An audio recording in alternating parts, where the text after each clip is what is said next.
A South African woman named Yumna was absolutely thrilled to be able to adopt an adorable Alaskan Malamute puppy.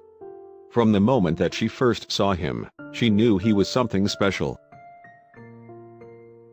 Yet Yumna could never have expected that the dog, whom she named Titus, would change in such a significant way.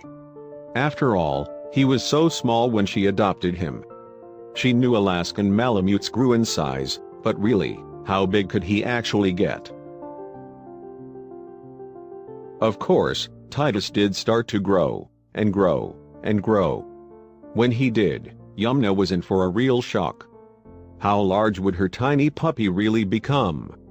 Well, as it so happened, she hadn't seen anything yet. As an adult, Titus eventually grew to be an absolutely massive 120 pounds. Even for an Alaskan Malamute like him, that was almost inconceivably huge. He practically looked like a miniature bear, didn't he? The funny thing was, not only was grown-up Titus just as fluffy and adorable as he appeared when he was a puppy, but he still seemed to think that he was small enough to act that way. For example, he loved to climb right up in people's laps.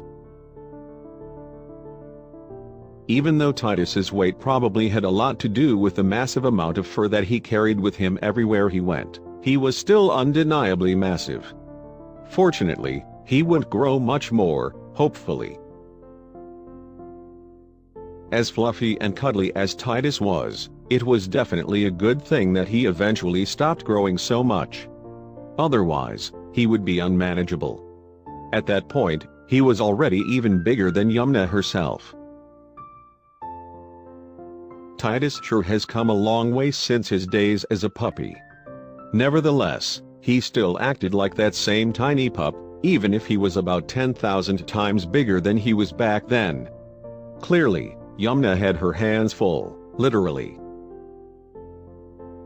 That said, it was a very good thing that Titus was the kind of sweet pooch that he was. As much as he might have forgotten about his size, he still knew how to be gentle. Sure, he was an excitable dog, but he was never rough.